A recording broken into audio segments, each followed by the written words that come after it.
Okay, so today we are going to start directive principle, right? Ma'am पीछे के कुछ doubts थे। हाँ, पूछिए।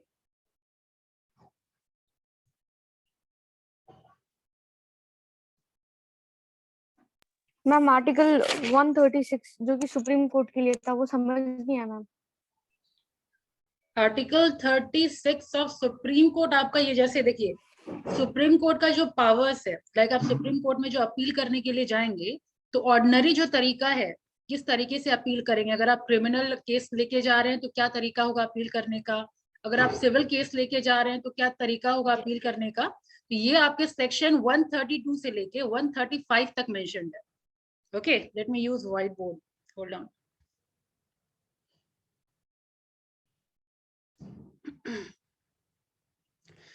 देखिए, आर्टिकल नंबर 132 से लेके आर्टिकल नंबर 135 तक ये मेंशन है सुप्रीम कोर्ट में कि आप कैसे सुप्रीम कोर्ट में कैसे अपील करेंगे, ऑर्डिनरी तरीका क्या है, सिविल केस है तो क्या तरीका है, क्रिमिनल केस है तो क्या तरीका है। ठीक है, लेकिन अब पॉसिबिलिटी है कि जो तरीका इसमें लिखा हुआ है या जो शर्तें उसमें लिखी हुई है वो हम पूरी ना कर पा रहे हो। पॉसिबिलिटी इज देयर, यस और नो। लेकिन अब वो केस है जो हमको सुप्रीम कोर्ट तक पहुंचाना है, तो ये अलग से, चूंकि वो ऑर्डिनरी तरीका वो फुलफिल नहीं कर पा रही है, तो अलग से आर्टिकल नंबर 136 में आपको ये हक दिया जाता है कि अगर आप सुप्रीम कोर्ट में अपील करना चाहते हैं तो पिटीशन जारी करके आप अप्लाई कर सकते हैं।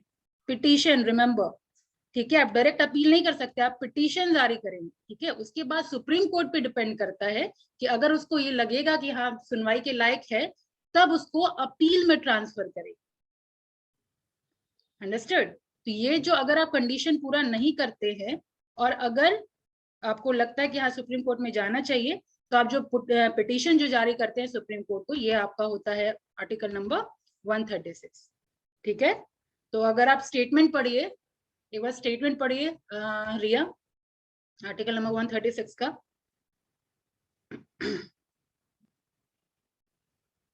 Article 136 grants discretion to Supreme Court to leave appeal from hold part wise समझिए। It grant discretion to supreme court. Discretion to supreme court मतलब यहाँ पे क्या हुआ, डिस्क्रिशन मतलब होता है मतलब अपने विवेकानुसार, राइट, कि ये सुप्रीम कोर्ट के पास पावर है, वो मतलब बाउंड नहीं है कि ये चीज हमको करना ही करना है। अगर आप वहां पे अपील कर रहे हैं तो हमको करना ही करना है। Supreme court is not bound to do that. Understood? ये उनके ऊपर डिपेंड करता है, सुप्रीम कोर्ट के ऊपर डिपेंड करता है कि वो उसको लेगी, एक्सेप्ट करेगी या नहीं करेगी। तो डिस्क्रिशन का मतलब ये होता है। ठीक है, आगे पढ़िए। to government court leave to appeal form and judgment determination किस चीज के लिए, sentence order। और जज, हाँ किस किस चीज के लिए, जज किसी टाइप का जजमेंट हो या किसी चीज का सुनवाई जो आप मान लीजिए हाई कोर्ट से खारिज कर दिया गया है, तो आपको वहां पे इम्प्रूव वर्जन में चाहिए, आप सेटिस्फाइड नहीं है हाई कोर्ट के मतलब ऑर्डर से, तो आपको सुप्रीम कोर्ट के पास जाना। तो ये सारा कुछ लिखा हुआ है। ठीक है, आप जजमेंट से किसी के प्रॉब्लम है, या हाई कोर्ट से अपील किया गया है तो प्रॉब्लम है, या फिर और क्या स्टेटमेंट है आगे, कोई अथॉरिटी से अगर मान लीजिए सही डिसीजन नहीं सुनाया गया है, कोई कुछ ट्रिब्यूनल के थ्रू अगर कुछ सेटिस्फेक्शन नहीं मिला है, ठीक है, तो वो सारे केसेस में आप के पास पावर है कि पिटीशन जारी करके आप सुप्रीम कोर्ट के पास जा सकते हैं। ये article number 136 of the constitution ये बोलता है। क्लियर है? Yes ma'am. और कुछ? मैम हाई कोर्ट में एक स्टेटमेंट आपने लिखा था कि it is also called as court of record, तो उसको कोर्ट ऑफ रिकॉर्ड क्यों कहते हैं मैम? सारे केसेस को रिकॉर्ड किया जाता है ताकि फर्दर सिमिलर टाइप का अगर कोई भी केस अगर आए तो उसी अकॉर्डिंग वो हैंडल किया जाए, सेम मेहनत ना लगे। ठीक है, इसीलिए इसको रिकॉर्ड किया जाता है फर्दर रेफरेंस के लिए।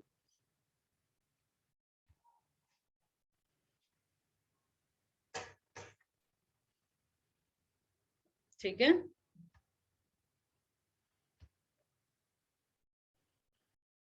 Any more question? Shall we start? Directive principle. All right. But before starting directive principle, please recap fundamental rights. Ankit Kumar.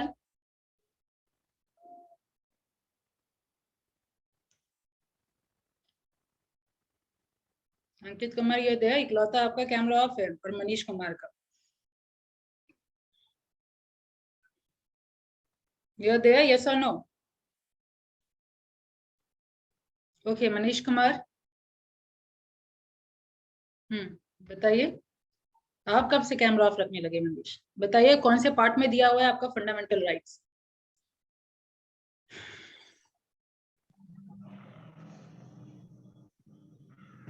First question, कौन से पार्ट ऑफ कॉन्स्टिट्यूशन में दिया गया है आर्टिकल नंबर? पहले पार्टी बताइए, उसके बाद आगे बढ़ेंगे हम।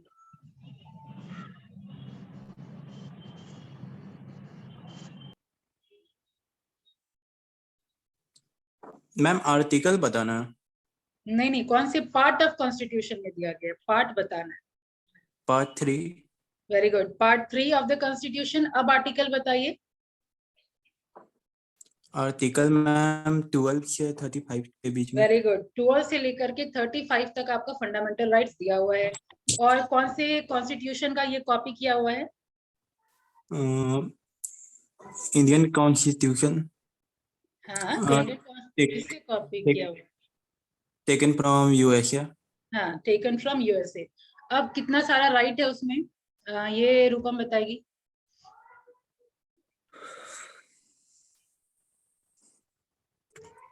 मैम 42 क्या? 80 you need to name all the rights given in fundamental rights. I'm not asking about the articles. I'm just asking to name out all the rights of fundamental right.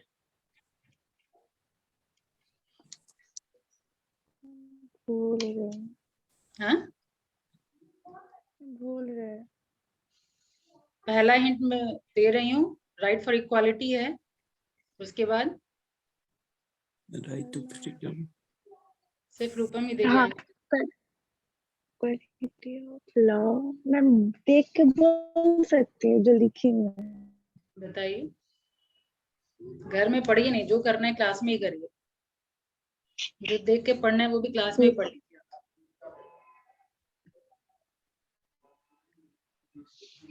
40 to 30 था तो उसमें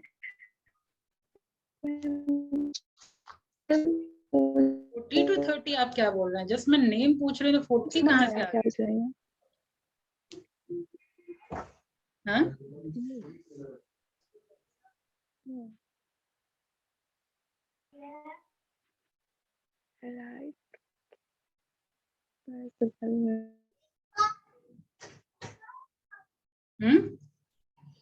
जो लिखे वही पढ़िए।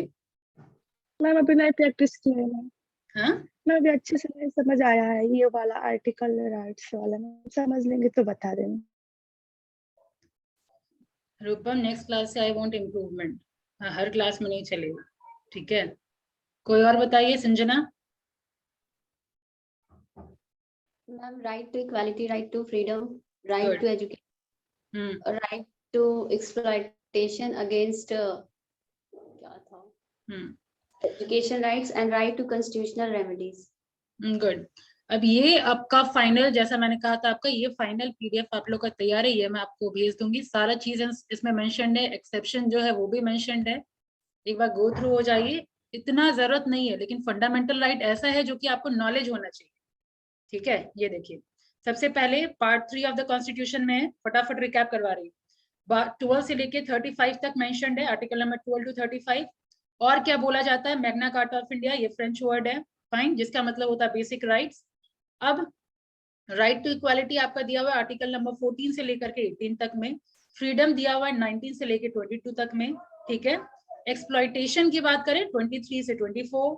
Religion की बात करें 25 से 28। कल्चर एंड एजुकेशनल राइट की बात करें 29 to 30। और राइट टू कॉन्स्टिट्यूशनल रेमेडी 39, ठीक है? इसके अलावा हम लोग डिस्कशन किए थे कि आपका राइट टू प्रॉपर्टी को बाद में 44th अमेंडमेंट में इसको चेंज कर दिया गया था, ठीक है? राइट टू प्रॉपर्टी ये भी मैंने इसमें ऐड कर दिया है। फंडामेंटल राइट में था पहले, ठीक है? पहले ये फंडामेंटल राइट में ही था, और बाद में उसको चेंज करके हम लोग लीगल राइट्स में डाल दिए। क्लियर यहाँ तक? Hold down.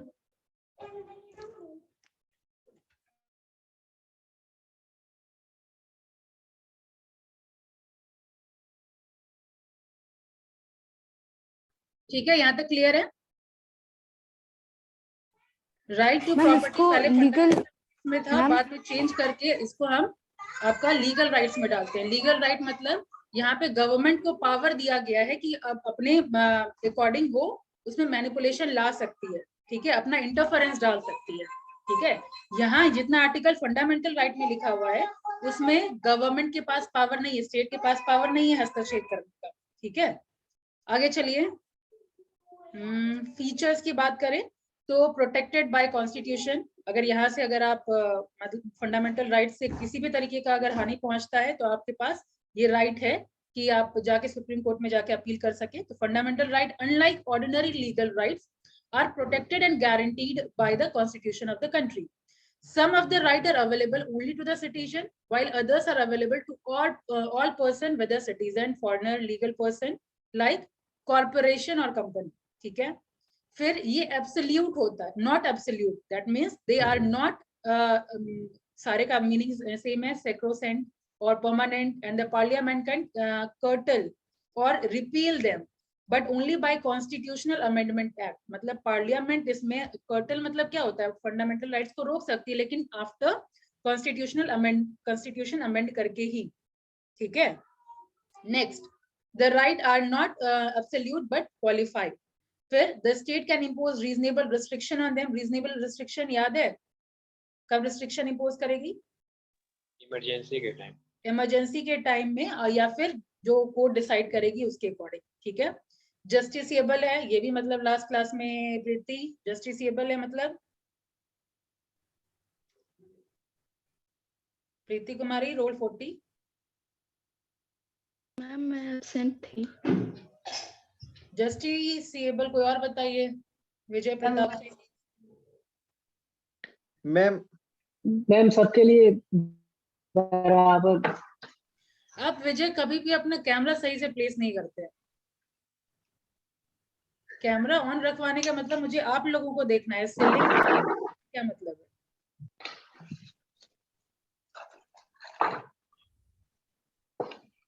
बताइए, जस्टिसिएबल मतलब सबके लिए समान। और कोई? मैम जब कोई भी प्रैक्टिस फंडामेंटल लॉ के अगेंस्ट की जा रही हो तो उसपे मतलब कि लीगल एक्ट लिया जा सकता है, लीगल एक्शन लिया जा सकता है, हम कोर्ट के पास जाके क्लेम कर सकते हैं, ठीक है, जब भी वायलेशन होता है फंडामेंटल राइट्स का। तो नेक्स्ट आपका सस्पेंशन राइट, ठीक है, इमरजेंसी के टाइम में एक्सेप्ट आर्टिकल 20 और 21, इसको छोड़ करके बाकी सारे राइट पे जितना फंडामेंटल राइट्स है वो रोक दिया जा सकता है, ठीक है। इसके बाद सारा आर्टिकल नंबर 14 से शुरू है, 12 और 13 तो मैंने बता दिया था, ठीक है। 14 से यहाँ पे आपका इक्वालिटी शुरू है। इक्वालिटी में क्या बताया जा रहा है, that no person shall be denied treatment of equality before law और equal protection of law within the territory of India. Article number 14 बोलता है कि टेरिटरी मतलब इंडियन टेरिटरी के अंदर सबको सामान्य अधिकार दिया जाता है, किसी के साथ किसी टाइप का भेदभाव नहीं होगा, ठीक है। The right is extended to all person, whether citizen, foreigner, statutory corporation. Statutory corporation मतलब स्वप्निल?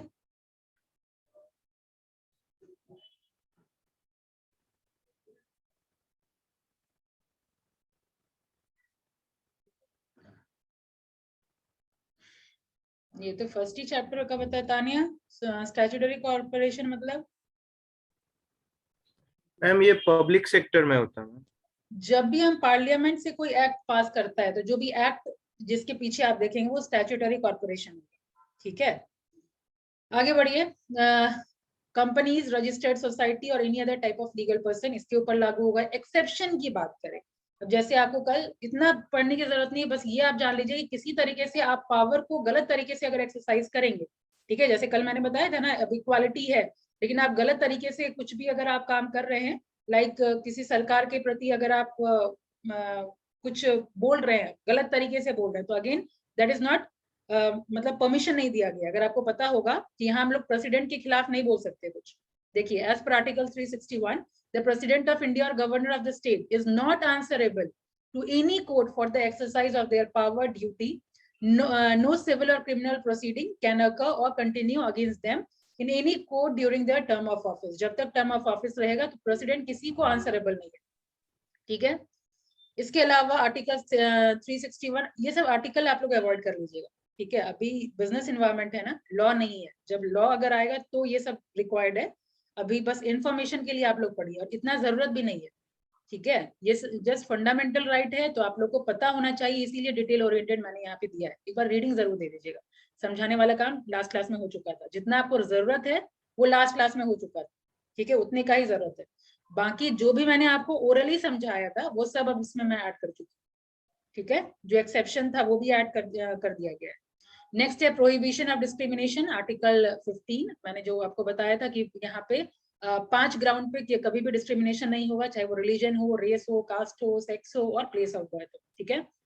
अब एक्सेप्शन की यहाँ बात करें तो certain provision can be made for the women, children, citizen for any socially और educationally backward class of for their upliftment.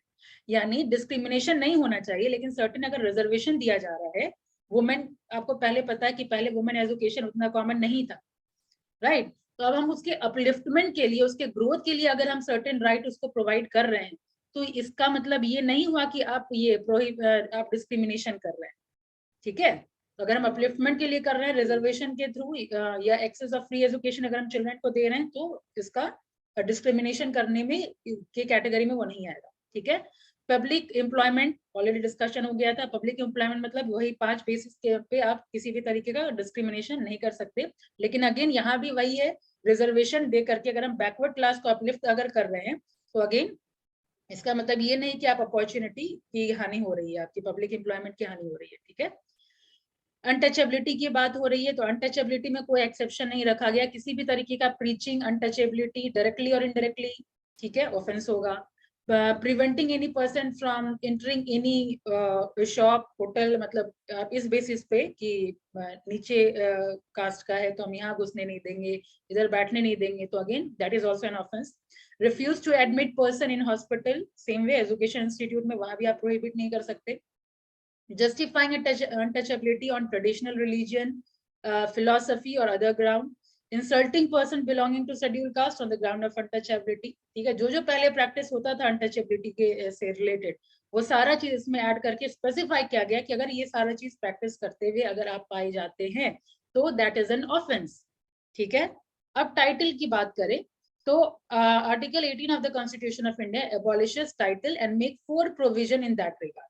क्या 4 provision है? It prohibit the state from conferring any title on any citizen और foreigner accept a military और academic distinction. Military में जो आप देखते हैं कर्नल और वो सब अलाउड है.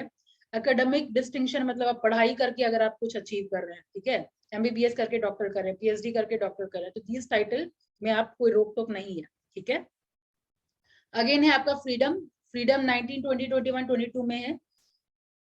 फ्रीडम में आपका स्पीच और एक्सप्रेशन आराम से आप बोल सकते हैं. सर्टेन मतलब कहीं अगर आपको किसी चीज में ऑब्जेक्शन है तो आपके पास पावर है. फिर कहीं भी आप असेंबल हो सकते हैं पब्लिक मीटिंग में, कोई डेमोन्स्ट्रेशन में, रैली वगैरह में, लेकिन हाँ मतलब वायलेंट नहीं होना चाहिए, ठीक है. नेक्स्ट इज यूनियन वगैरह का जो एसोसिएशन होता है, ट्रेड यूनियंस वगैरह आप लोग जानते ही होंगे, सुने होंगे एटलीस्ट, तो ये कर सकते हैं, ये राइट है आपका. Right to move freely throughout the territory of India, मतलब कहीं भी आप सेटल भी हो सकते हैं, ये आपको कोई रोक नहीं सकता, ठीक है. Next is reside and settle in any part of the territory. तो ये सेटल का अलग है राइट, ये है और ये मूव करने की बात हो रही है, ठीक है. अगर सेटल करना चाह रहे हैं तो अलग है, फ्रीली मूव करना है तो अलग है, ये दोनों राइट दिया गया है. Next, right to practise any profession, ठीक है, चाहे वो कोई ऑक्यूपेशन, ट्रेड, बिजनेस, कुछ भी अगर आप प्रैक्टिस करना चाहें. मैम राइट टू डिसाइड में शायद जम्मू कश्मीर नहीं ना है मैम? अब सब आ गया.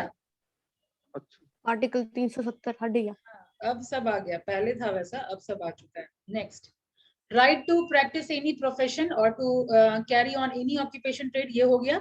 अब carry on profession that is immoral like trafficking in women और चिल्ड्रन, डेंजरस मतलब वही हार्मफुल जो लास्ट क्लास में मैंने बताया था कि कुछ डेंजरस इंडस्ट्री वगैरह में आप प्लेस नहीं कर सकते, अगर कोई डेंजरस मशीन वगैरह है उस पर आप वुमेन और चिल्ड्रन से काम नहीं करवा सकते, ठीक है। Next protection in respect of conviction of offence, उसमें क्या बताया गया था कि जब तक आप गिल्टी प्रूव नहीं हो रहे हैं तब तक आपके ऊपर कोई चार्ज क्लेम नहीं कर सकता, ठीक है। मतलब चार्ज नहीं कर सकते इन द सेंस कि आपको जेल वगैरह नहीं दे सकता, किसी तरीके से टॉर्चर नहीं कर सकता जब तक आप गिल्टी प्रूव नहीं हो जाते हैं तब तक। फिर protection of life and personal liberty, ठीक है, मतलब सबको जीने का हक है प्रॉपर डिग्निटी के साथ, ठीक है, एक रिस्पेक्टफुल लाइफ जीने का हक है। एजुकेशन, कंपलसरी एजुकेशन पता है आपका, एज पता होना चाहिए यहाँ पे 6 to 14, ठीक है, 6 to 14 तक आपका राइट टू एजुकेशन है। तो 21A declare that the state, तो आप ये देखिए इमरजेंसी के टाइम कौन कौन सा राइट नहीं हो रहा है आपका, ये प्रोटेक्शन 20 और ये 21 protection of life and liberty, ये दोनों इमरजेंसी के टाइम भी खत्म नहीं हो रहा है, ठीक है। उसके बाद है protection against arrest and detention, ये हो गया था। फिर detention of a person can not exceed 3 months, ये 23-24 आपका ह्यूमन ट्रैफिकिंग का है। और ह्यूमन ट्रैफिकिंग किसको कहते हैं, जैसे कोई मेन वुमेन या चिल्ड्रन को बाइंग एंड सेलिंग, उसको ह्यूमन ट्रैफिकिंग बोलते हैं, ठीक है। और स्लेवरी वगैरह जो पहले चलता था अब अलाउड नहीं है। फिर प्रोहिबिशन ऑफ चाइल्ड लेबर, 14 साल से नीचे अगर आप कोई बच्चा है तो आप प्रैक्टिस नहीं करा सकते, मतलब काम नहीं करवा सकते, ठीक है। रिलीजन का हो ही गया था डिस्कशन। रिलीजन में क्या बताया गया था, कंसाइंस से मतलब conscience profession practice and propagation, ठीक है, ये इस चीज का फ्रीडम है। कंसाइंस मतलब अ person may or may not choose to follow any religion, ठीक है, आपकी मर्जी है। आप इसका मतलब ये नहीं कि आप अगर हिंदू में जन्म ले लिए हैं तो आप हिंदू ही फॉलो करेंगे, उसके लिए भी कोई रिस्ट्रिक्शन नहीं है। लाइक क्रिश्चियन स्कूल में भी जैसे प्रेयर वगैरह होता है, ठीक है, तो ये आप कंपेल नहीं कर सकते किसी बच्चा को कि तुम आप यही वाला चीज फॉलो करो, अगेन उसकी मर्जी पे है, ठीक है। कि अगर आप क्रिश्चियन स्कूल में दे रहे हैं तो if they want they can practice, they don't want, you cannot force them, ठीक है। फिर right to profess, तो one can declare his or religion, belief and faith openly and freely, ठीक है, openly और freely वो अपना express कर सकता है, अपने धर्म के बारे में बोल सकता है। प्रैक्टिस पता ही है, कहीं भी मंदिर जा सकते हैं आप, कहीं गुरुद्वारा जा सकते हैं, मस्जिद जा सकते हैं, किसी भी टाइप का जो आपका मतलब जो कल्चर है ना, वर्शिप का जो कल्चर है वो आप प्रैक्टिस कर सकते हैं। प्रोपोगेट बता ही दिया गया है, persuading people to convert from one religion to another, however the constitution does not allow forcible conversion, ठीक है, कन्वर्जन अलाउड है और तो कन्वर्ट करते भी है लेकिन भाई फोर्सेबल नहीं होना चाहिए, ठीक है।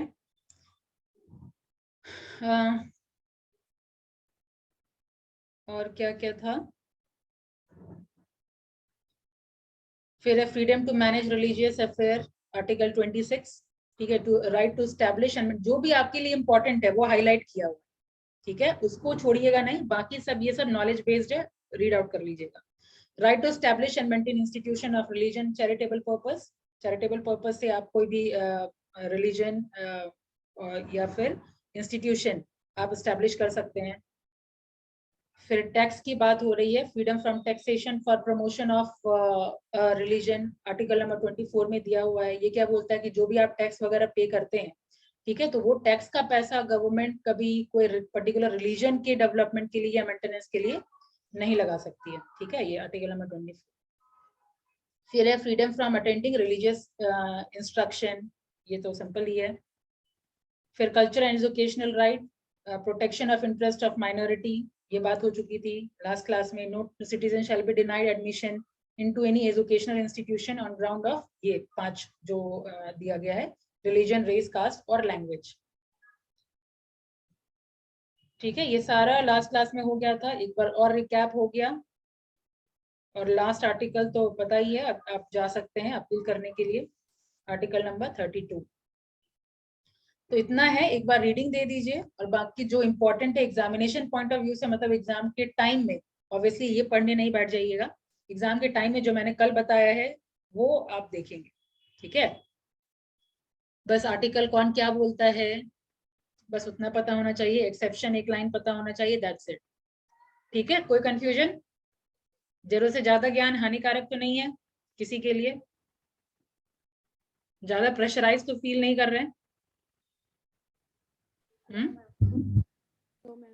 हाँ, तो प्रेशर हल्का करने के लिए मैं बोल रही हूँ, ये नॉलेज के लिए है आपका आर्टिकल और प्लस एक्सेप्शन। आपको पढ़ना क्या है वो कल मैं बता चुकी हूँ कि आपका क्या फोकस करेंगे। एक तो कौन से पार्ट में है, आर्टिकल का नंबर, मैग्ना कार्टा ये तो पता होना चाहिए, जितना आपका ये है फंडामेंटल राइट्स है ये पता होना चाहिए। ठीक है, आर्टिकल 12 to 35 तो याद रख सकते हैं आप, चलो ये भले याद ना रहे, 1922, 23, 24, हालांकि ये भी इजी, अगर आप देखें फ्रीडम तो 90 सब सीक्वेंस में है।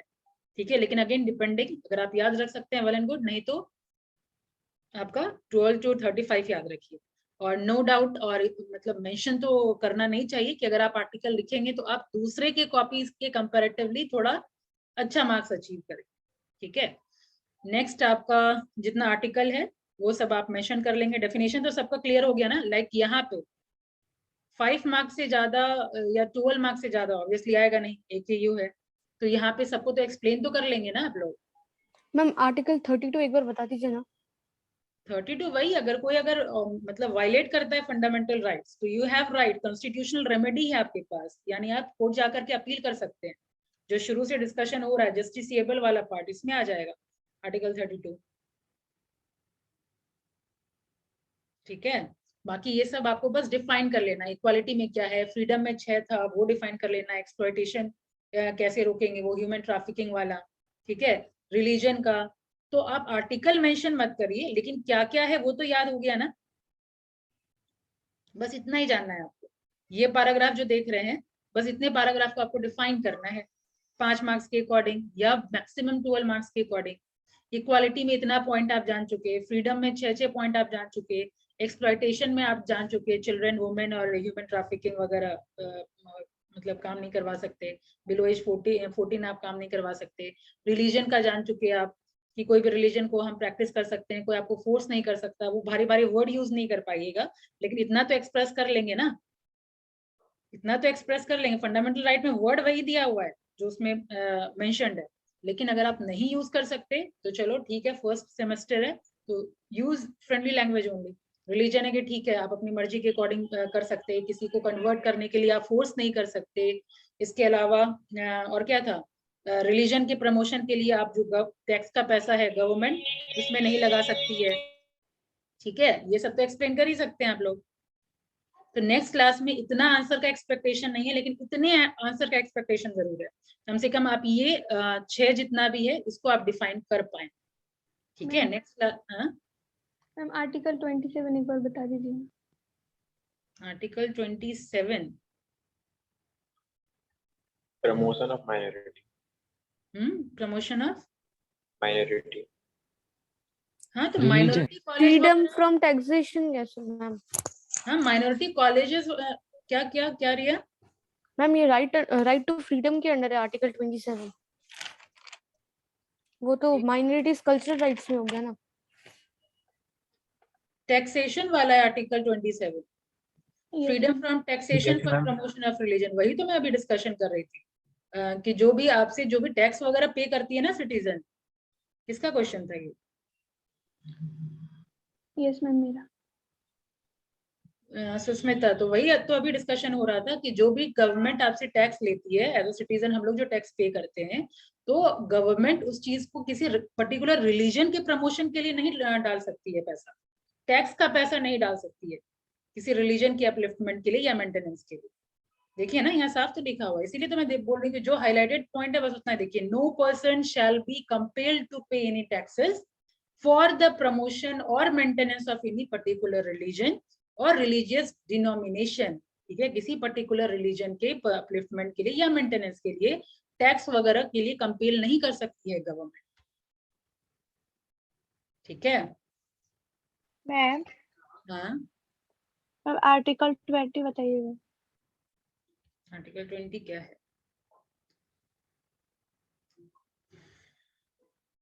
मेरे हिसाब से सब काफी इजी लैंग्वेज में, और ये दूसरी बार रिपीट हो गया, एक बार आप रीडिंग दे दीजिए। सब क्लियर हो जाएगा। ये तो कल भी रिपीट हुआ था, protection in respect of conviction for offence, ये तो कोई और आंसर देगा, ये तो कल भी कोई पूछा था, कौन बताएगा? बताइए।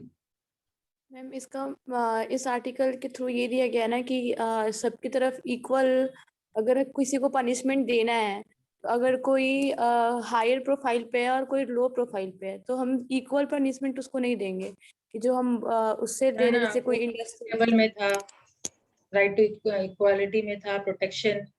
मैम इसमें ये था कि जो मतलब जो भी जिसके ऊपर जो मतलब जो कि माना गया कि वो फॉल्टी व्यक्ति है, तो जो अगर वो गिल्टी है तो उसके पास एक ऑप्शन है कि वो खुद को प्रूफ कर पाए कि वो गिल्टी है कि नहीं है, मतलब उसको प्रूफ करने का उसको चांस दिया जाएगा। जब तक गिल्टी प्रूव नहीं हो जाता तब तक आप उसको जेल वगैरह में या किसी भी तरीके का हानि उसको नहीं पहुंचा सकते, ठीक है।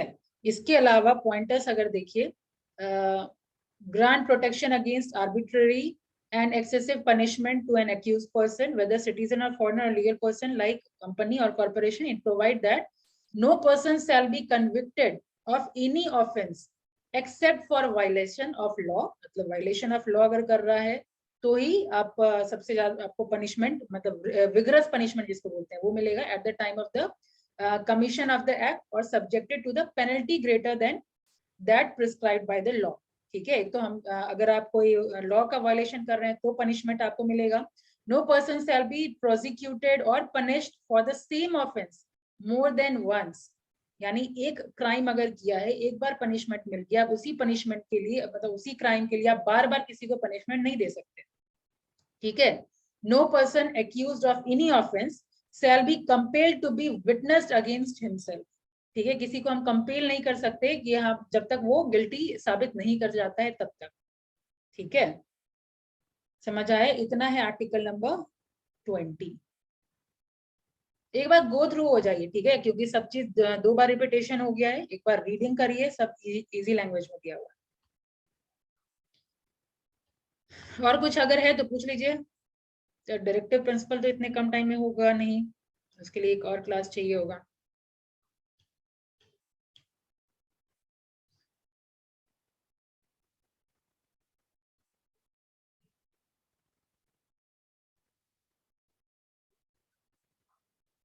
हो गया है, आज मैं आप लोग को भेज दूंगी, देख लीजिएगा एक बार।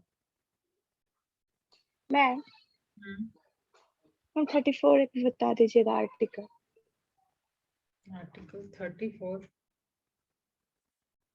क्या है? 34